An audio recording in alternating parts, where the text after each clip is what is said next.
conference has been muted. Okay, guys, so I'm going to go ahead and get started. I went ahead and muted everybody just because I know you might be in the car. There might be some background noise, so I'll unmute it when we have questions. Let me just get Miranda on here with me. Give me 1 second. Miranda, are you there? Yep, I'm here. Okay, great. So we're going to go ahead and get started. Today we are talking about community engagement. You know, it's a big part of your marketing plan as a new franchisee, so we just want to touch on a few of the tactics that we really want to focus on coming into, you know, this spring season. Ultimately, a successful small business maintains a constant high level of engagement with their communities. So we want to use your business as a platform to help community groups that you're interested in or that have local marketing opportunities available, and ultimately, you know, impact the benefit of all involved.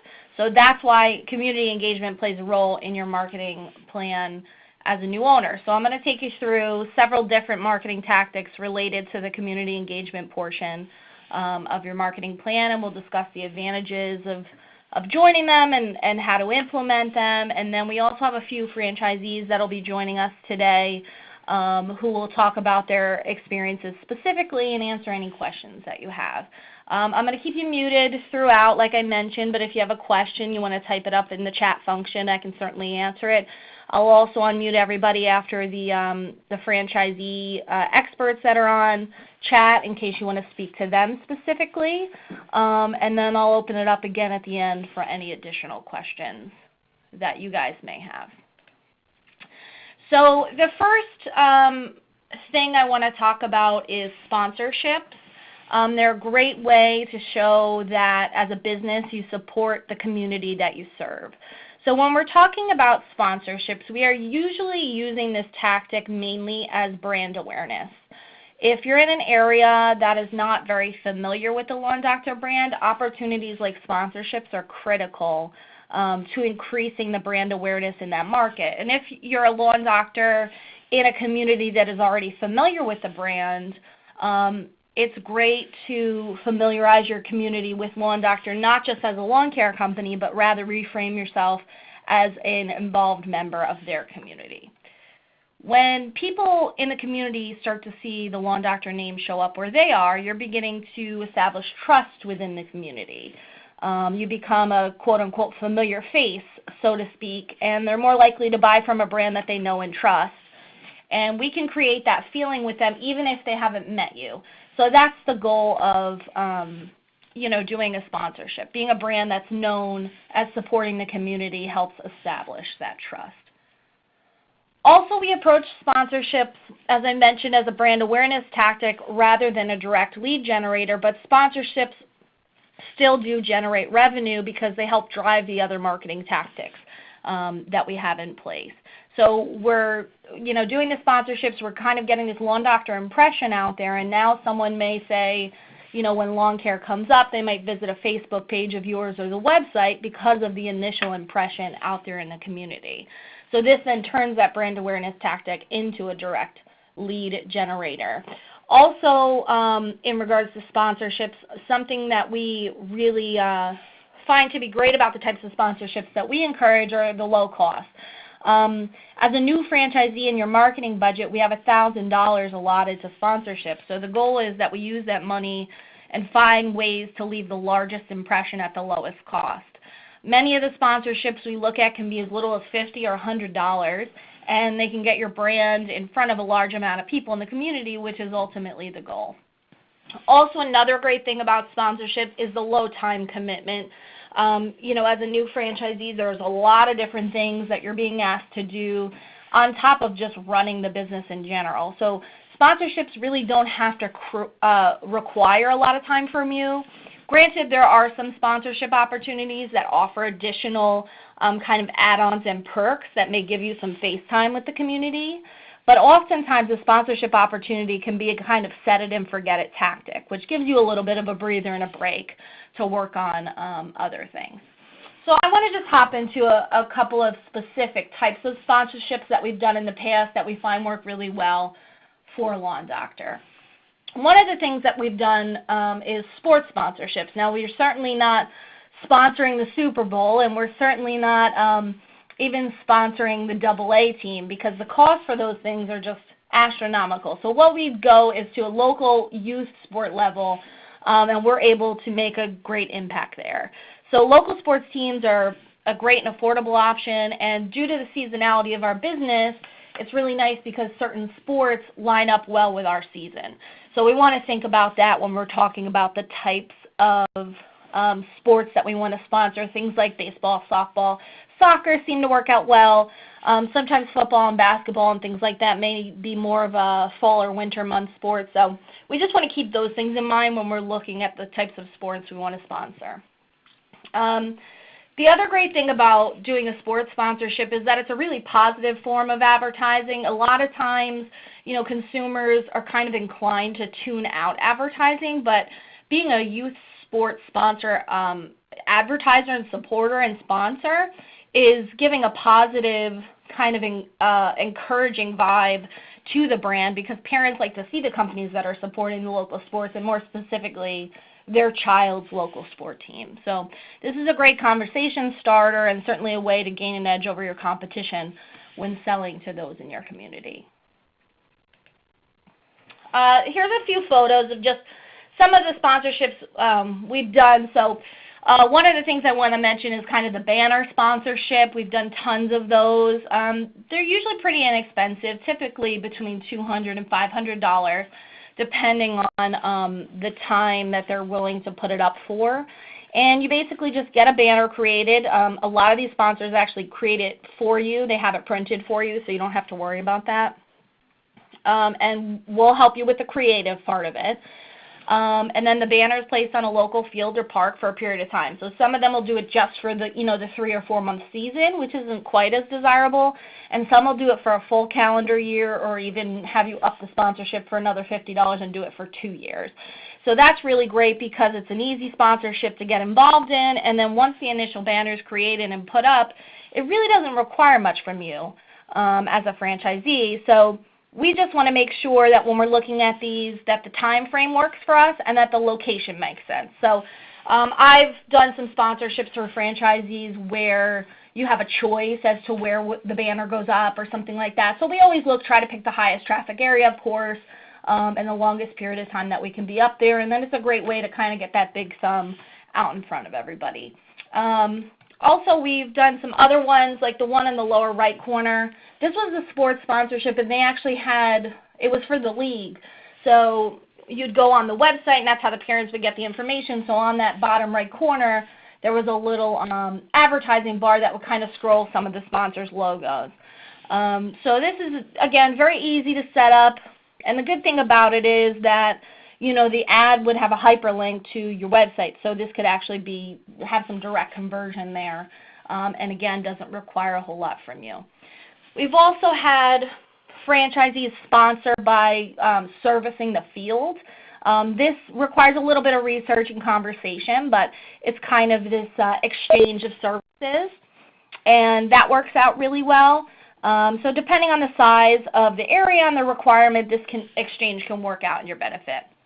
One great sponsorship we did with a franchisee was they sponsored a team, and part of the sponsorship was the team was actually named after the company. So when the parents got the weekly schedules, it would say something like Lawn Doctor is versus Bob's Construction. So Lawn Doctor, you're getting that name out there over and over, and then the kids' shirts actually have the logo on them, and they were essentially the Lawn Doctors. Which was really cute and fun, and I thought that was a great one.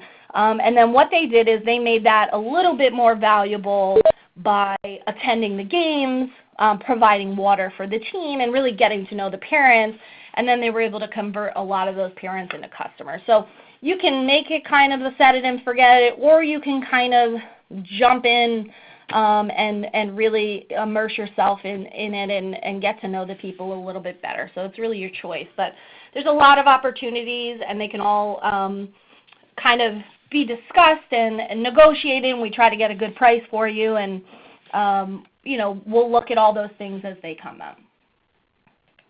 Another type of sponsorship I want to mention is a local event sponsorship. This is not like the community events that Miranda's going to talk about in a little bit, like the home shows and things. This is a sponsorship opportunity, meaning you don't necessarily attend the event, but rather you're just being a sponsor for it. So you pay to have your name on the advertisements or in the program, or they announce you on stage as a sponsor and thank you, or you have items handed out that you donated to the event with your branding on them. So these are a little bit different than the sports sponsorships typically. They tend to be more like a one-time deal, or they'll have a series of dates that you can pick from or that you participate in. So we just want to watch the spend there, make sure that we're aware of the type of exposure you'll be getting to make sure that the money's worth it, because some of the larger events can get a little pricey. So we just have to be careful with that. Some things you may consider, we love doing outdoor events. Obviously, it makes the connection to lawn care really easy. So some of the things we've done in the past are like the local 4th of July celebration in one of the towns you service. There's concert in the park series type of thing, the annual sidewalk sale, some sort of local carnival or celebration. A nice rule of thumb, anything with the word fest in it, because you're just a sponsor, we don't have to be super specific about the type of event that you're sponsoring, because it's not like you're attending it and you're trying to grab anyone away from what they're there to do. So rather, we just want to leave our impression with the attention of staying front of mind when the time comes to be thinking of lawn care. We've also had franchisees sponsor like a golf hole for a golf tournament, which is kind of a combination between the sports sponsorship and the event sponsorship. So they were promoted at the hole they sponsored, had their sign and logo there, and then they added some swag to the Lawn Doctor, or some swag to the bag, so it was like Lawn Doctor branded golf balls or golf tees or something like that. So things like that are always popping up as well. Some other ones I just want to touch on that you can think of, and there's no limit to these. I mean, I'm sure there's other ideas you guys have that I haven't talked about. School programs, think about the theater or the band. They're always looking for people to, sponsor equipment or instruments or trips or whatever. So there's some opportunity there. You get your ad in the program, something to that effect. Religious groups, if you're involved or part of a church, sometimes they have sponsorship opportunities in the form of a pamphlet program, some sort of, a newsletter that goes out. So it's nice to get involved there. Also, going back to what I mentioned before, kind of an exchange for services. If they have a property you can service, we can talk about that. Maybe kind of get some sort of exchange where you get to keep a sign on the property. And then fundraisers. I mean, everybody knows these little tricky trays and things like that are always popping up. And yes, they're on a smaller scale, but it doesn't really require much from you. You can send over a gift certificate for a free mosquito and a Lawn Doctor hat, and there you go. And I'll tell you, as somebody who attends events like that, when you're walking through there and you see the people that donated, you start talking about it. You talk about, oh, I want to win that, or, I've used them before, and it becomes a conversation. And now you have people chatting about your business, which is great. So ultimately, you're a small business, so these smaller events work out well. So we just got to kind of keep our eyes and ears open, looking for any opportunity that comes up that may fall into kind of one of these buckets. So next steps with the sponsorships. As a franchisee, like I just mentioned, keeping an eye and ear out for opportunities. You're in the community, so there's a good chance that you're going to hear about it before I do if I'm researching it. So since I'm in New Jersey and you're there, if you hear or see something that you want to get involved in, you just shoot me a note, and I can do kind of the additional work. So just share those things with me. And on my end, I'm doing some research for you, and I'll be able to share those things with you as well. So it's a team effort. It requires both of us to be looking out there and trying to get you involved in as many things as we can. Just a couple of notes. When it comes to payment for these sponsorships, you can pay for it directly, or I can pay for it directly rather on your behalf, or you can pay for it and then submit a reimbursement to me. just make sure that you check with me before committing to the sponsorship. I want to make sure that we have the funds to do it and it makes sense for you. And this is ongoing, so it doesn't stop. We're always trying to get out there in the community, so we have to kind of keep this open dialogue as we go through it. The next thing I want to talk about as far as community engagement is organizations. So we know that organizations are another piece of the puzzle. Depending on the marketing package you have and when you came into the program, you have anywhere from $1,200 to $2,500 allotted to organizations, which is a nice chunk of change because we think it's important to get involved in some of these things. Have some cost to them, so we want to make sure that we're able to provide the resources needed to do that. So the three that I'm going to touch on specifically, and then I'm going to have one of our franchisee experts hop on and talk a little bit more about BNI. I want to touch on Chamber of Commerce, I want to touch on specialty groups, and I want to touch on BNI. So talking about the chamber, so with a new franchisee, we are asking you to join at least one organization in kind of the chamber realm and then one BNI group. There are other options outside of the chamber that are similar to a chamber that are fine to join as well, but I'm focusing on the chamber specifically because there are quite a few of them out there, and there are usually several in the area that you're looking in. So what's a chamber? If you haven't been a part of one, it's basically an organization made up of mostly local business owners, and they're working together to further their business and the local business community. So you apply as a member, you pay some dues for the year, and then you're part of the chamber. So the benefit to joining the chamber, it's pretty low cost. About $150 to $500 is what I see, $500 more on the high end, to be honest. And if it's getting more expensive than that, it means it's probably in a bigger city, and we might not get as much benefit from it. We would just want to consider when spending more the range that it's in, and we want to make sure that what's included in your membership is worth the fee that we're paying to get you in there. With a chamber, they have great insight into your local area. No one knows the area like the local chamber. So they can provide you with a plethora of information to kind of assist you in getting familiar with the other businesses and the other members of the community in your area. They're also going to connect you with other businesses. So they're determined to kind of help you grow your business and help you form connections with other more well-established small business owners in your area. And then the other benefit to the membership, typically there's certain discounts that are affiliated with being a chamber member. So when joining, many times the perks included are getting exclusive access to some sort of networking event, or one of the other great things that we've come across several times is getting a discount on some sort of local event. So an event that you may do, like a home show, you may get a discount because you're a chamber member. And sometimes that discount pays for itself already with the chamber dues. You paid $200 and you get a $200 discount. I mean, it's worth it just on that. So one of the other things I wanted to touch on as far as groups go outside of the chamber are these kind of specialty groups. So you want to be looking, if you were a female owner, there are female entrepreneur type of groups, minority groups, and veteran business groups. Some of the ones, I just pulled a couple logos here, the National Latina Business Women's Association, the Black Business Association, the National Veteran-Owned Business Association. So there are hundreds of organizations like this to choose from, and it's a great opportunity to connect with people that may have similar experiences to you. And overall, they're going to assist you in growing as a business owner with the training and the networking they offer. And based on our research, the fees are similar to those of a chamber. So those can kind of work in conjunction with a chamber membership. So the final one I want to touch on as far as organizations go is the BNI group. The BNI group is a pretty big chunk of the organization piece, and that stands for Business Network International, and it's the world's largest referral organization.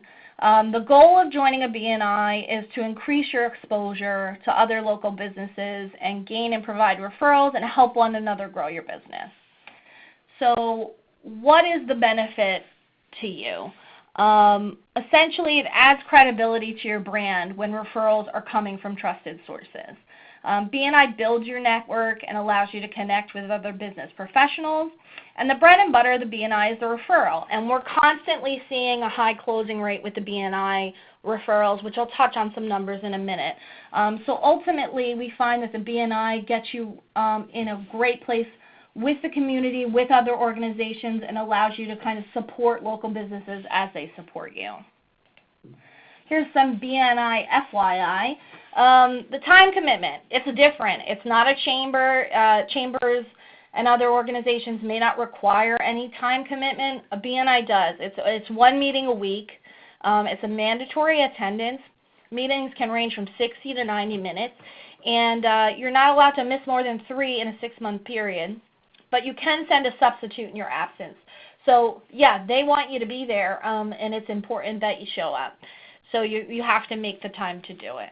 Also, only one person from each profession is allowed to join, so you can't have a TruGreen and a lawn doctor in one meeting. But you can have a landscaper in a meeting with you, which turns out to be great. So, you know, we do talk about when picking the BNI, looking at the different professions listed to see what makes sense for you.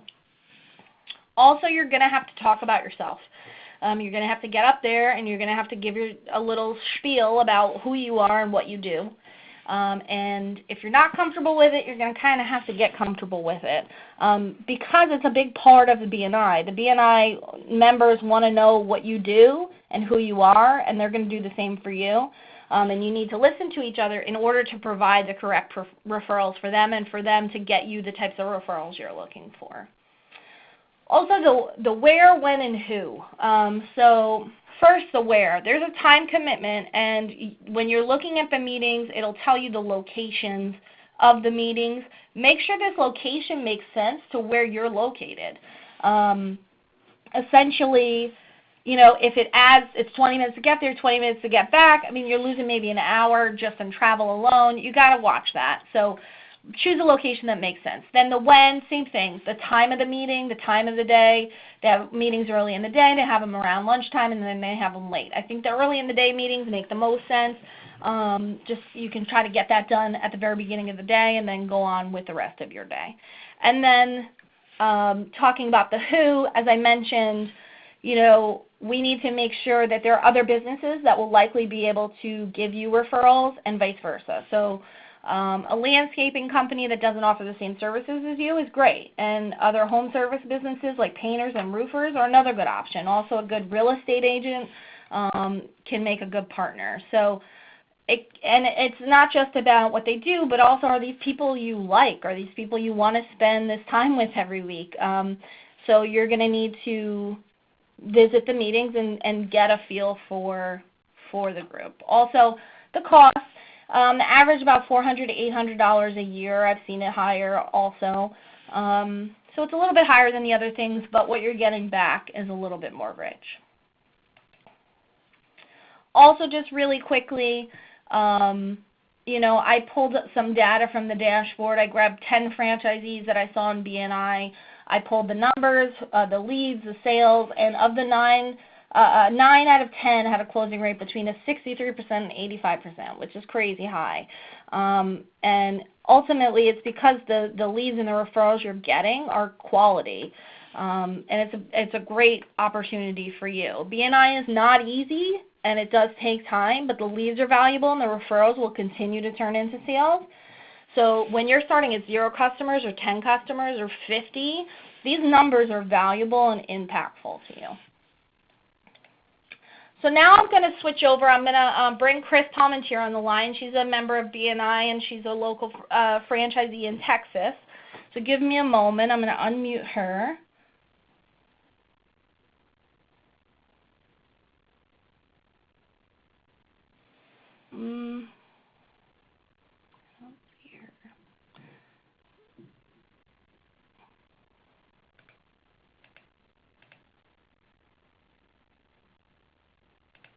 The conference has been unmuted. I'm here. You're here. Okay. What was the number that you called from again?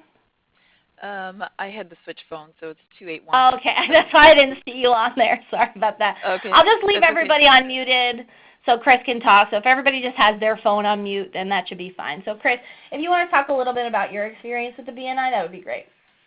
Sure. And I started the BNI group about as soon as I started the business. I was fortunate to get into a very good group. We meet Friday mornings at 7:30, which is perfect.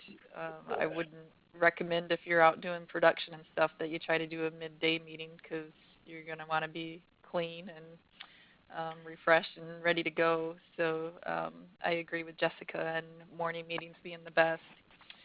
I know you have to go into it with the idea that you're not selling to the group within that are in your group.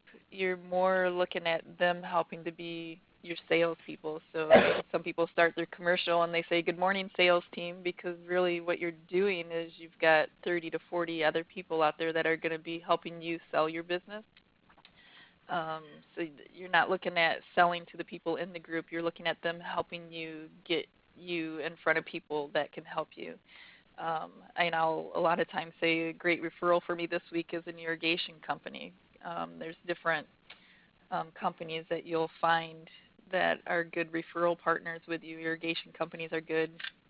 A landscaper that doesn't want to do the treatment portion, which is what we do, and they just want to do the mowing, those are great referrals. And every time I say, "Hey, this week I'm looking for a landscaper," I always get a couple names, and you just kind of reach out to them to see if it would be a good referral partner with you. And the dances are very important, and that's just where you're meeting with them one-on-one outside of the meeting, and you're getting to know them more on the personal level. We have a power team within our group it's called the home service power team. So there's the group of us that do home services, the AC guy, electrician, the interior decorator, the people who are our home services. They're at people's homes. We meet once a month as well and have breakfast together and just kind of talk about, hey, what are you doing for marketing? Or, there's just different things that you talk about. How are you finding employees? Or, so you have that connection with other types of service industry companies. And for me, it's pushed me to be a better business person. They call them tier 2, tier 3 referrals that you get as well. So like if you're the irrigation guy, let's say the heating and cooling guy refers you to the neighbor is a tier 2 person. And then when the neighbor refers you to somebody else, then that's a tier 3 referral. My tier 2, tier 3 referrals bring in a lot more revenue than the tier 1 ones, which are when you're selling to people within the group. So I would encourage you, because after 2 years, just get involved with the group. And after the 2 years, I was voted as vice president. And when you get into some of the leadership roles within your group, that gives you so much more exposure as well. And people know that you're there for the long haul. A lot of times, BNI people will come in for 3 or 4 months and then they get sick of it and they leave. You really have to give it a good year to really build the credibility within the group, because when they're giving out referrals to you, they want to make sure that you're a good business and you're going to do what you say you're going to do and all that. And it does take time for them to trust you to really start giving you the referrals and having them flood in. So it is it's a longer time commitment. It's not a 3 months, get your referrals and leave. It might be 6 months to a year before you really start getting some good referrals coming in because they've started to see your work and they're trusting you and stuff. But I think that's all I kind of have. I don't know. Okay, great. Thanks, Chris. Does anybody have any questions for Chris about the BNI or her experience with BNI?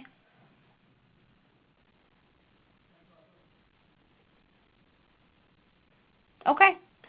No questions. Thank you so much, Chris, for sharing that. I think welcome. It's always helpful when a franchisee comes on and can kind of talk to it as opposed to us talking to it. So ultimately, Chris has had good success with the BNI, and I think based on just kind of the stuff I was talking about before, it's definitely worth the time and the effort, but it is time and effort. So thank you for that. You're welcome. So I just want to wrap up here in regards to the organizations, talking about the next steps and what we can do moving forward. So you may already be familiar with the Chamber in the main part of your territory or a specialty group you'd like to join. So I would say send that information to me, and I'll fill in the blanks by speaking with a member over there or a representative, and I will find the pricing and the membership benefits, and I'll vet all that out for you. I will also provide you with some initial research if you already haven't gotten it, which you probably did when you started shortly after your training with us, but we can always revisit that list. And if I haven't heard from you in regards to the groups you plan on joining, I'm going to follow up and ask that I can go ahead and join on your behalf so we can get the ball rolling. So like I said before, it's a team effort. I'm here to help you and to guide you, and I want you there and I want you engaged as well. Just a couple of notes similar to earlier payments. I can pay them directly. You can submit for reimbursements. Again, check with me before committing to an organization to make sure it kind of checks off all the boxes. This is another ongoing process, and it will require some follow-up, and I'll continue to follow up with you. And then another great thing would be to participate in one organization event a month if possible, whether it's a networking event, B2B event, or more of a business showcase. That's always great too. The BNI next steps on my part, is to do some of the initial research of a local BNI, and I'll send that to you if I haven't already. Again, that should have been part of some of the initial research done, and we can revisit those. And then I highlight the ones I recommend based on the other members. Similar to what Chris was saying, kind of those other home care businesses, I'm always looking for groups that have those and, have a landscaper, an irrigation guy, a mower. Those are all just home runs when looking at a group and the members. So that's how I base the ones I send to you. But from what I need from you is to go to the BNI website and to look at the BNI groups in your area as well. Because the dates and the times of the meetings, that's not something I can, tell you what works for you. You know what works for you. So once you've decided there's a group you're interested in or several groups you're interested in, you're going to contact the leader of the BNI group, and they have contact information on the website. And you let them know you're interested to sit in on a meeting, which you'll be required to do. And then if you like the group and you want to move forward, we can do that, although there is a chance that you may need to try a couple of groups to find the one that fits for you. So once you've made the decision, you apply for membership. You send that invoice over to me for payment or have me pay it directly or submit a reimbursement, and then you start attending the meetings. Just a couple of notes. Joining a BNI group is part of your marketing plan, so we need to make sure that we can do everything we can to help you and help make that process a little bit easier. And then if you are kind of doing it a little bit more on your own and we haven't really been talking about it as much, just inform me that you've joined so I can make sure that we kind of can check that off the box. Okay, so we're going to switch gears to community events. I'm going to keep everybody unmuted because it seems like everybody's has their stuff on mute, and it's nice and quiet and clear for now. So I'm going to hand it off to Miranda, and she's going to talk to you a little bit about the community events portion of community engagement. Thanks, Jess. Jess, I'll just say next when you can move on to the next slide, okay? Sure. Yep. Okay. Hi, everybody. I'm going to talk about community events today, why you should do them, the importance of them. I'm also going to have Bobby LeMay join in a little while. He's law doctor of South Indianapolis, and he's going to come join us and talk a little bit about his experience as well. So first I'm going to go ahead and talk about the benefits of community events. Go ahead, Jess. They create brand awareness. So some of these things that you're going to hear about community events is pretty similar to some of the points that Jessica already spoke to regarding sponsorships. So some of it might be similar, but it's still just as important. So creating brand awareness. So you guys are brand new businesses out in your territory. You need to let everybody know that you're there. And by attending community events is a great way to create brand awareness. It also establishes a presence. So your business is a part of the neighborhood that you are now the owner of. So you want to support them just like they're going to support you. So you also want to make sure that you establish a presence there. And community events also allow you to make a connection with the potential consumer face-to-face. So these individuals that you're going to meet at community events are, you might be the one that ends up, on their property, servicing their lawn. So it might be an important factor for them to know who you are and be able to meet you face-to-face. So I think that's really important.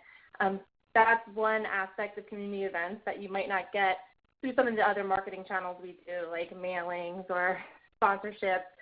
So this really gives you that more personal connection. Also, community events give you the opportunity to build relationships with other local businesses. If you're doing something like a home show, there are other businesses that are like-minded to yours. They may be in the same industry that we're in. So you can build business-to-business relationships as long as they're not a competitor.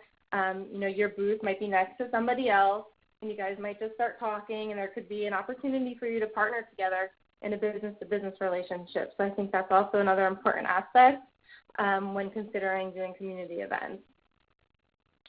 Community events also provides you an opportunity to meet a lot of people, and it generates a higher volume of leads than some of the other marketing tactics that we might be doing.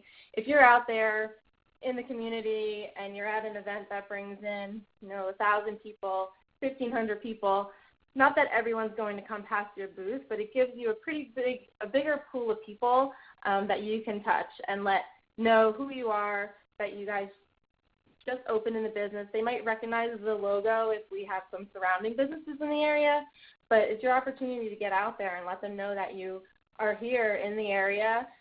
You're just opened. So I think it's a really great opportunity to really just be able to meet a lot of people in a small amount of time. Next.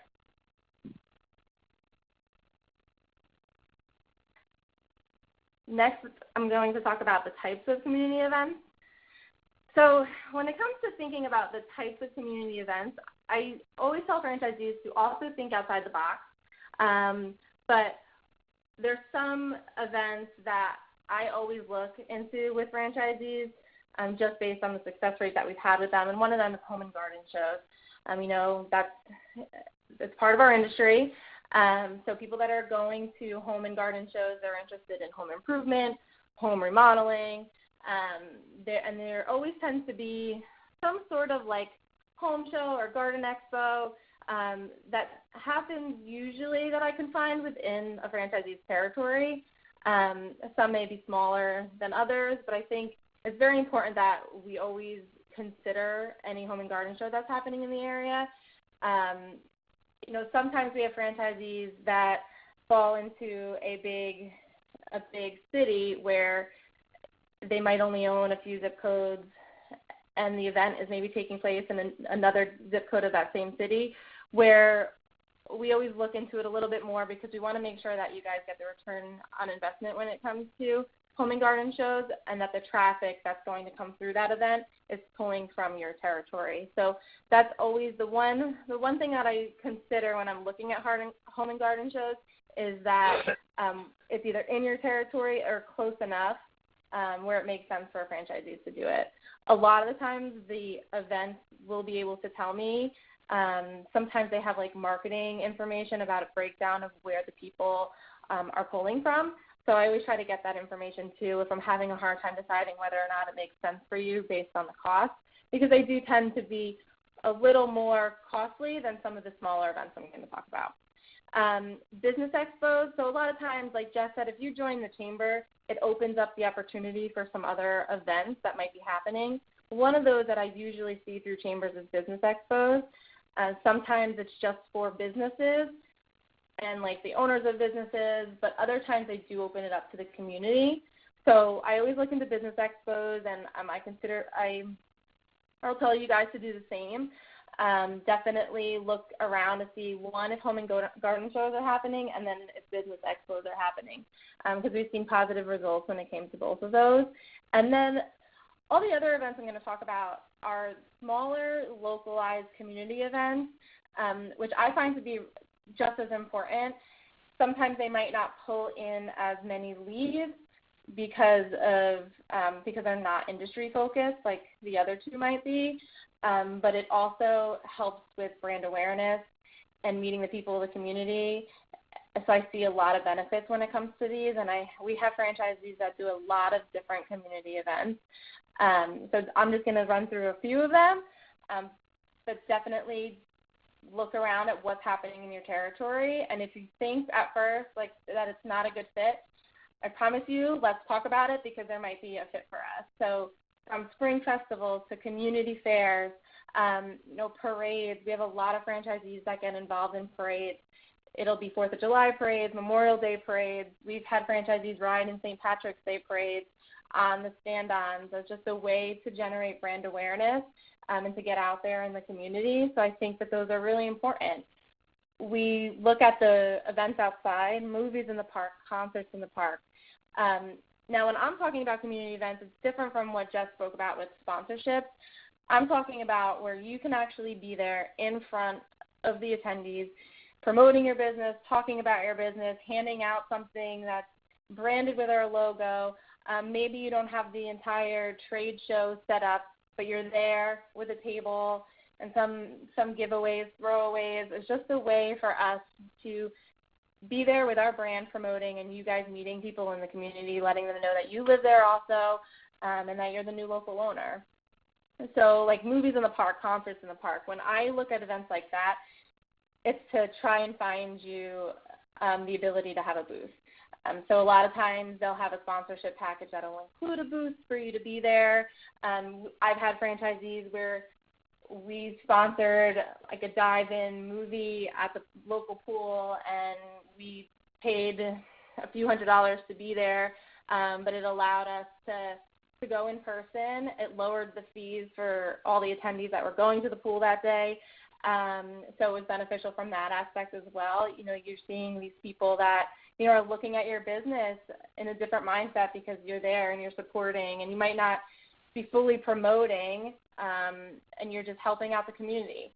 I have franchisees that went to holiday events and for Christmas, and sometimes right off the bat we think that we might not be fit for that because we don't sell a product for someone to buy to give away at Christmas. But we had franchisees go out to these holiday events and just manage a craft table for a kid, and it was just, we had all of our logos there, and they had a really great time, and they talked to a lot of families and pulled out some leads for that, and it cost them $25 to be there, and it was 2 hours of his time. So I think we really need to be open-minded when we're looking at the types of community events. I prioritize based off the ones that I've seen results with through the system, but I always consider some of these other smaller local events that might be important to the people there. What to look for when we're looking at community events is that they're inside your territory. If they're outside of your territory, I'm hesitant, depending on the types of people it would draw and the type of event it would be.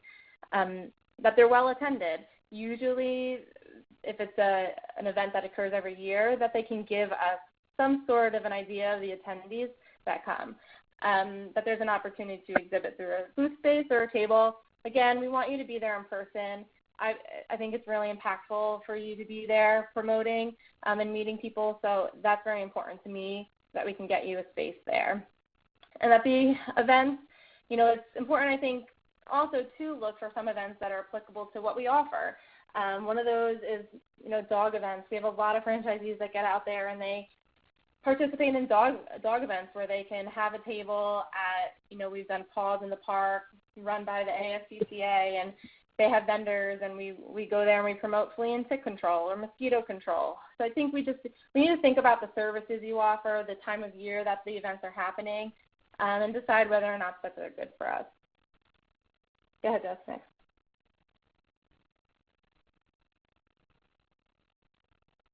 Next. Making your event successful. So before franchisees start with their first event for the year, I normally have a kickoff call to talk about the event and how we can make that event successful. So I just wanted to run through some of those items with you guys. One of them is handing out flyers and promo items. I work closely with new franchisees and making sure that before an event you have marketing flyers, either that you've gotten offline or went and printed locally, but I work with you guys on design aspect of that. It's very important that you give something to visitors of the event so they can take it home, especially if it's an event that isn't industry focused. Then they might not be thinking about lawn care. They might not be ready to buy lawn care, but they take the flyer, they go home, a month later they decide that they need lawn care. Hopefully they held on to that flyer, and they remember us.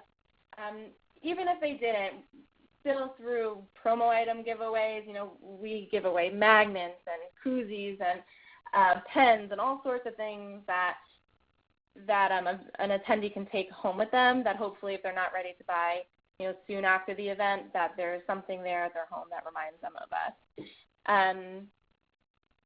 As far as promo items, we do have an online promo store. I'm going to show some of those items. I've already communicated that website to everybody to run through our partner, Coretta. I've already sent promo boxes to everybody so far, all the new franchisees, a startup kit. So when you run out of those items, it would be through this website that you'd purchase them.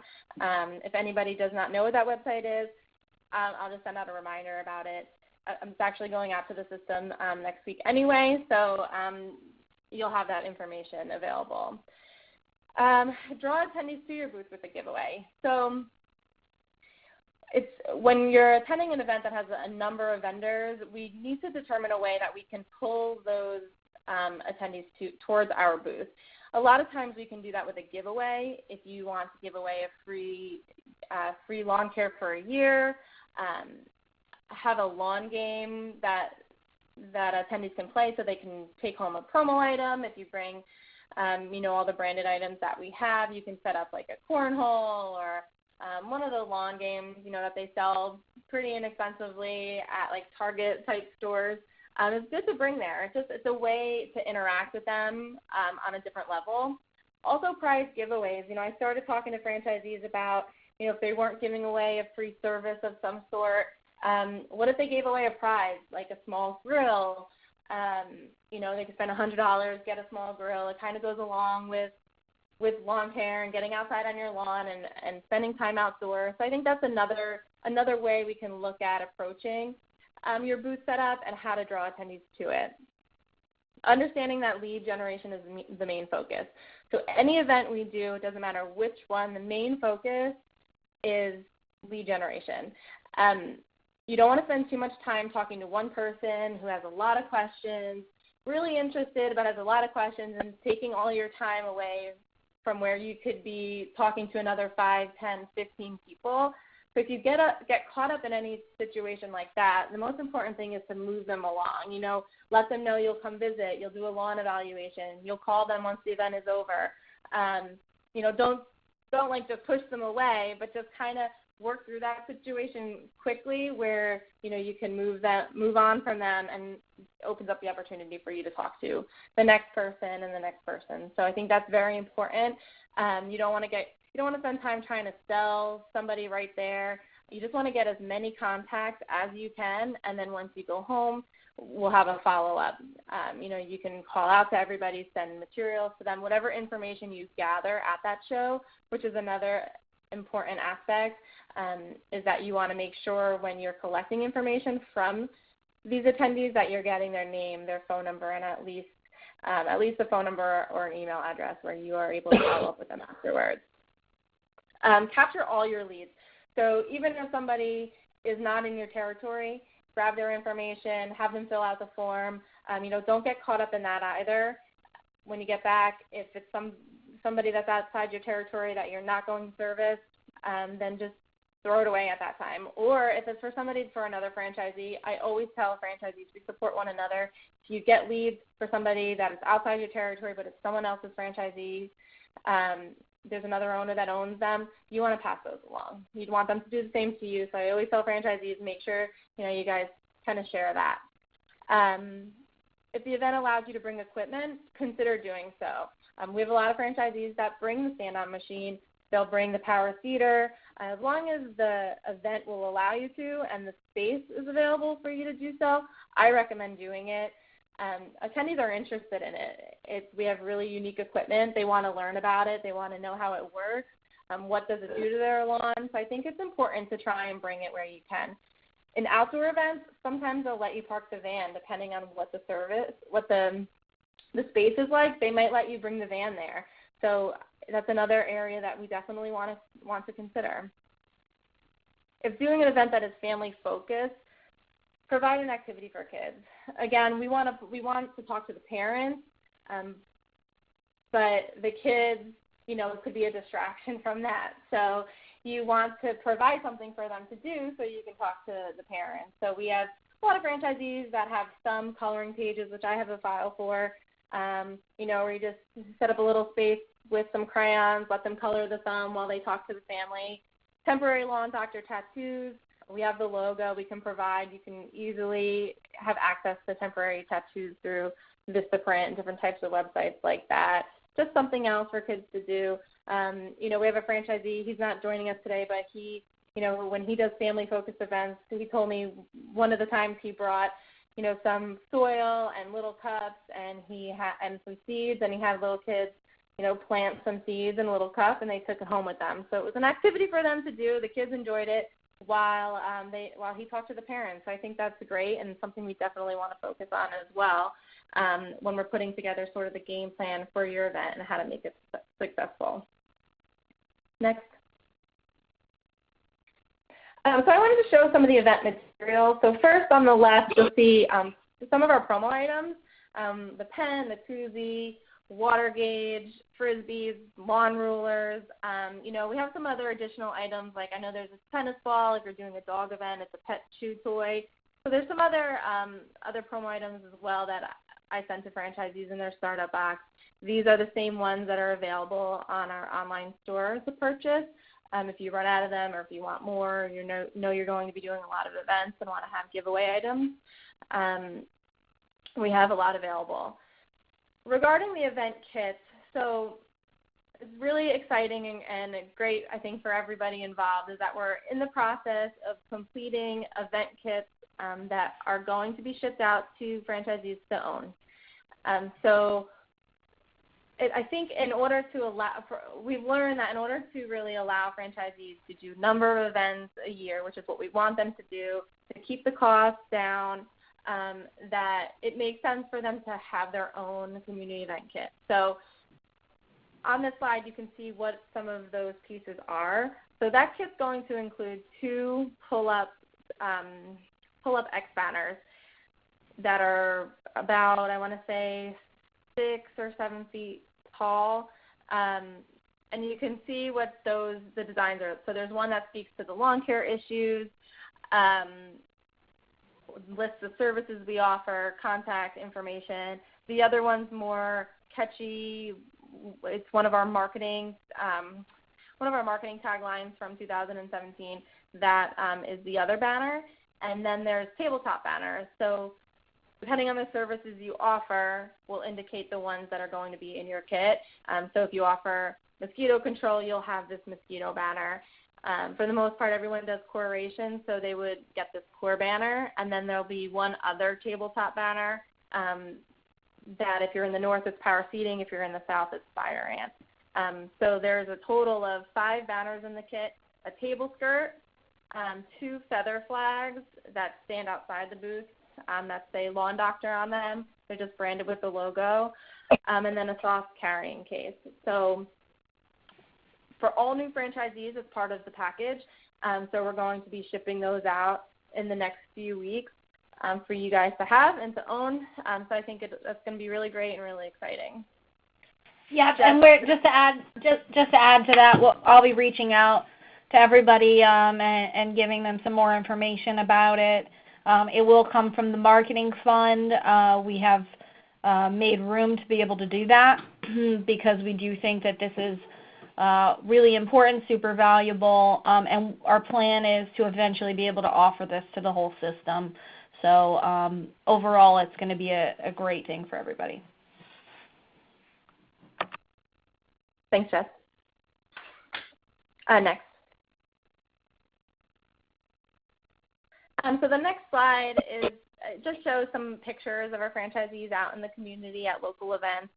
I tell franchisees that when they're attending events, take pictures.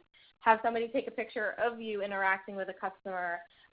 Any picture you can grab is extremely important. Not only do you have them and you can put them on Facebook, but we can put them on your local website as well. They're just really great to have. And you can see in some of these pictures, one of the bottom middle picture, you can see in the background he has lawn chairs. So they all do something a little different that fits their style. But I think it's important, when we have our kickoff call, we can work through those types of things if you're not sure what to do and you need some ideas. But we can definitely get creative, what we do. And then, was that you, Jess? Okay. No. Okay. So these are just some pictures. So again, franchisees always forget to take them. Definitely remember to take pictures when you're out there. Okay, you can go next one.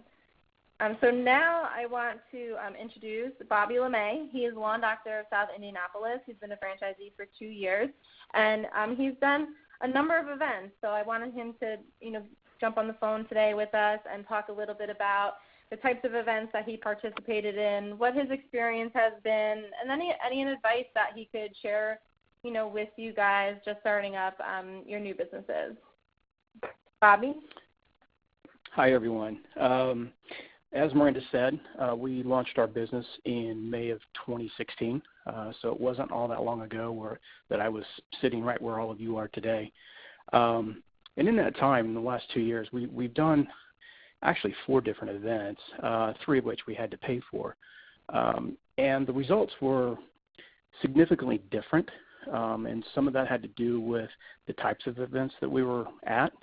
And so hopefully some of my experience that I share with you will be tools that you can use and implement in your own businesses. The first one that we did was actually a community event. It was a long-standing event that's been going on for decades. So I was really excited to participate in that one because I thought, well, this is it makes me part of the community. It introduces our brand. And it is going to be an opportunity to see almost 50,000 people in a single day.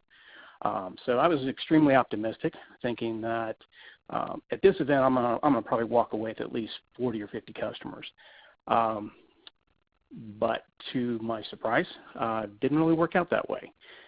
It was an event that was geared toward families. It was not one that was toward the industry or homeowners or anything like that. It was a fun event over the 4th of July weekend. And so out of that $700 investment, it yielded us 3 whole customers. So I was a little disappointed, to say the least.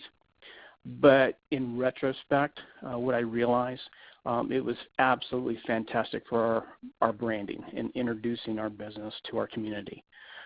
We didn't get a lot of business out of it, but those customers that I did get out of that are still customers today, and they have given me a number of referrals that we've closed to add other customers to our base. So the second event that we did was one that was actually geared toward homeowners. It was a home and garden show that was in January of 2017. Now, we'd had much better results in that, but our investment was, again, a little bit higher. At this event, I actually shared a booth space with another Lawn Doctor owner that lived on the north side of Indianapolis. And so between the two of us, we cover about 40% of the real estate around Indy. So with that, it was a great opportunity. We shared our expense, but we also could qualify customers in one of our two territories. So a lot more customers that we saw would actually fall into one of our potential customers. So that investment was about $1,000, and that was total for both of Dave and I. And with that, I ended up getting about 8 customers. So it still wasn't a great return. It was a home and garden show for the city of Indianapolis, and I think Miranda kind of touched on this a little bit earlier. If you live in a large city and you do these kind of events, there's going to be a lot of people that don't fall within your territory. So just keep that in mind. So being strategic in how you plan and what kind of events you select to be at is really important. Now the third event that we did that one in January. The third one we did was in March. That one we hit pay dirt. That was a $1,500 investment. But for that event, it was customers that were geared toward, they were all homeowners. Or most of them were homeowners. And it was geared toward doing home improvements. So there were a lot of potential customers. They were in the mindset of wanting to do things to their homes.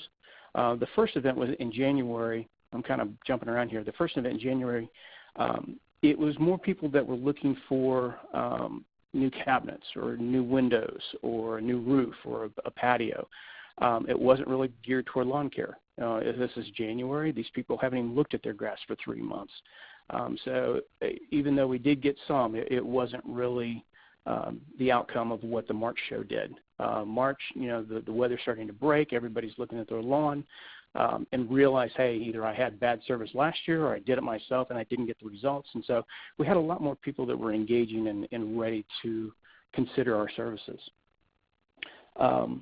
So the things that from those 3 shows that I learned, one of the things I do now when I consider doing a show is 3 questions. Who is attending? In regard, are they homeowners or are they potential homeowners? We got a lot of people from those shows that would walk by. They were either from out of state or they lived in an apartment. So they didn't qualify for the demographic of the people that we were kind of looking for. The second question I would say, what is that event for? Community events are fantastic for branding. Just don't go into it thinking that, hey, I'm going to get a lot of customers out of this, because you may not. But it's extremely important to introduce your brand because people are going to need multiple touches and see Lawn Doctor in multiple places before some of them will buy. So that's something to keep in mind. So, and the last question that you really want to ask yourself, and Miranda did segue, I'm going to segue off of something she said, is are these people in my territory?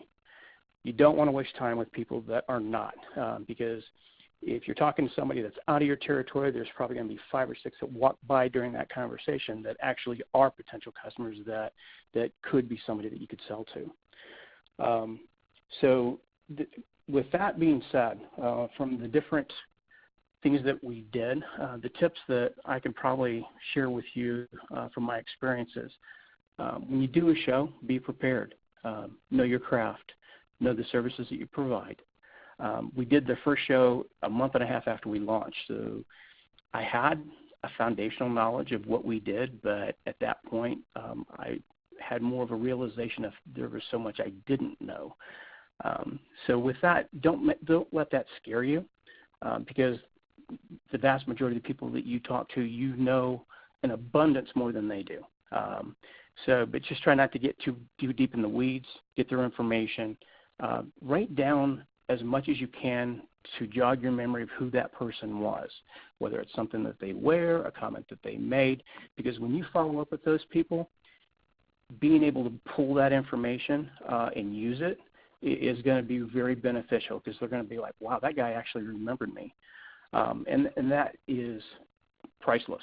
The second thing is you've got to be engaging.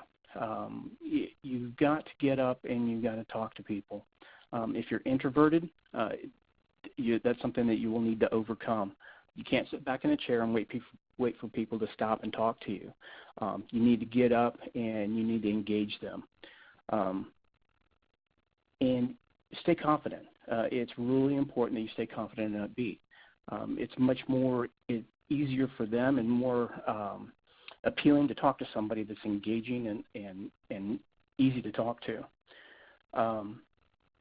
And qualify your customer as soon as possible. Whenever you talk to somebody, qualify that they are a potential customer for you. Some of the lead questions that Dave and I use as people are walking by is we'll shout out, say, hey, how's your lawn? A lot of times you'll hear back, well, I live in a condo. Oh, that's great. You don't have to worry about it. Then move on to the next person. Or asking them, hey, where are you from? And those two questions will give you immense amount of information that is going to be useful for you in optimizing the time that you spend with people. If they don't qualify for both of these questions, move on. Don't waste your time with them. I'm not trying to be rude, but you can cut off those conversations fairly quickly because you don't want those 3, 4, 5 potential customers that fall into your territory to walk by while you're engaging with somebody that isn't going to buy from you. If you make a mistake, and you will, don't let it get you down. There's going to be people that are going to ask you questions that you don't know. This is an industry that you will continue to learn, I suspect, for years and years and years. I know franchise owners that have been in the business for 5 to 10 years, and they are constantly continuing to learn. So don't let that get you down. Stay upbeat.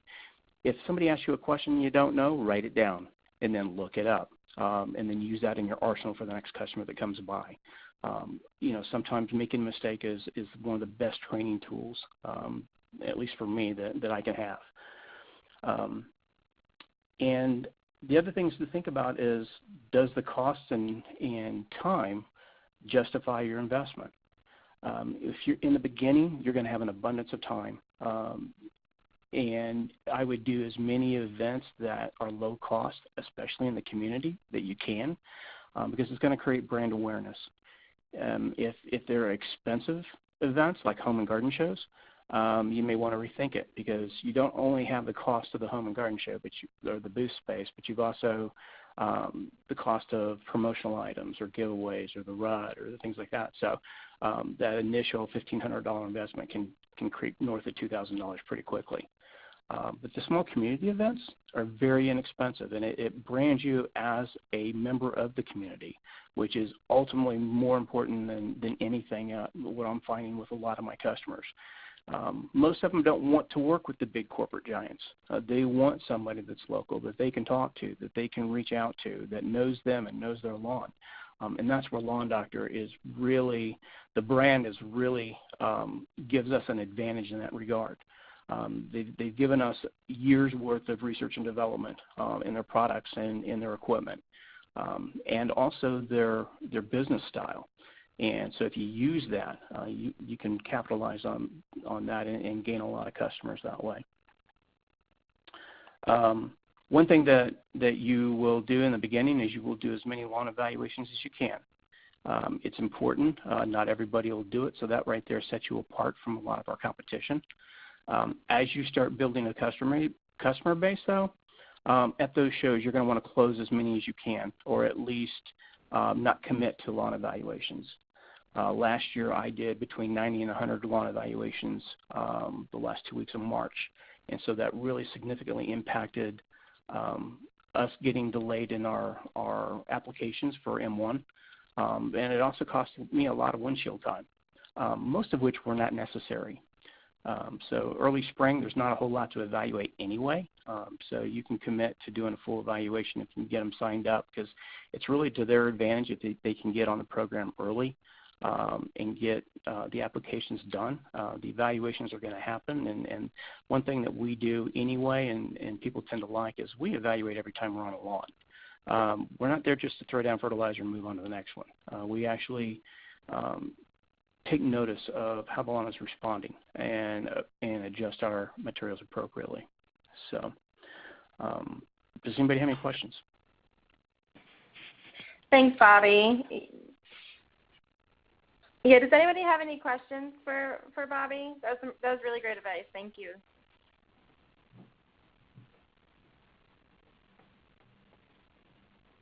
Okay. Jess, you haven't got any questions on your end? Okay. No, it looks like everybody's good, so we'll just move along. Okay. Thank you, Bobby. Okay. Yeah, thank you again, Bobby. Okay. And I just want to point out, he did say some really great things. If you guys are doing events and you're in a territory nearby another franchisee where you would both benefit, I just wanted to make note of that. But I do look into that as well. If there is that opportunity there, we always ask those surrounding franchisees if they'd also be interested.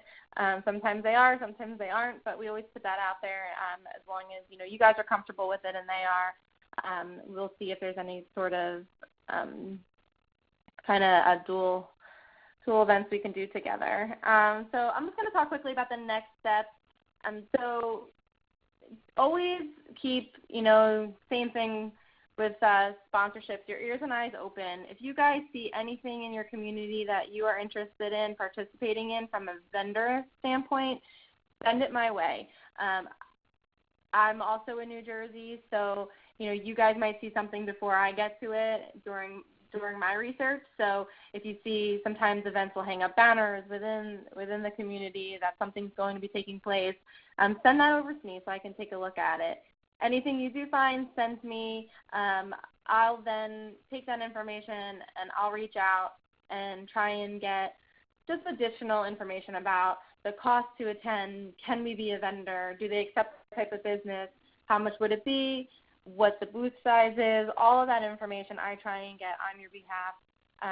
And then I will then send that information back over to you.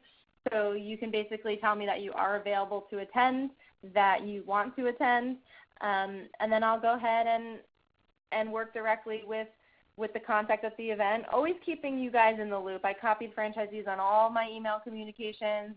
If I have a phone call with them that you guys are not on, I do follow up and let you know sort of what the process is, where I'm at. Sometimes I get on the call with both the contact at the show or the event and the franchisee so we can talk together about it. So I'll handle basically registration, payment. I work with you guys on marketing materials, promo items, making sure that you have everything that you need so you guys can go into this event feeling comfortable. I hold kickoff calls with our franchisees prior to an event. Usually it's always the first event. Since it's your first time out there, you might be a little nervous, have some questions. So I like to have a call so we can kind of work through all of that. And then depending on, how your comfort level, if you're doing multiple events, I always kind of push it back to you guys. If you want to jump on the phone, talk through it, I'm more than happy to. So that's really up to you as we move through the year. But I definitely always like to do it at least before the first event. Participate in one event a month where possible. So it sounds like, it could be a lot, but depending on what's happening in the area, I think it makes sense. I have some franchisees where I can easily find things that are happening once a month or at least, every month and a half there's something else either geared towards the industry with home improvement type events or, spring festivals and summer outdoor events, and then we get into the fall and there's fall festivals. So there's always things happening in the community bringing people together. So I think that, we can definitely find multiple things for our franchisees. So it's a team effort. You guys work on your end. Let me know about anything that you're interested in. And then I'm constantly year-round doing my research to find you guys things that I think that you should participate in, and we just kind of work together through that. Does anybody have any questions about community events? or any questions about anything we spoke about today. We're happy to answer them.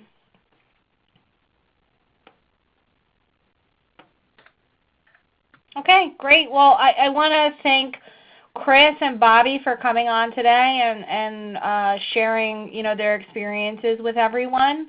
I will be reaching out with some information on the event kits. Miranda and I will both continue to research, and please reach out to us as you come across these opportunities because we would love to get you moving and grooving, especially for the spring season. Also, I just want to make a note, you'll get an email next week with the gamification for this webinar, which will have some information on there, as well as we'll provide the recording from this webinar.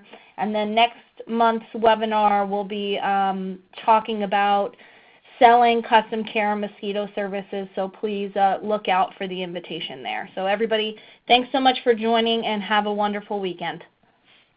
Thank you, everybody. All right, bye-bye.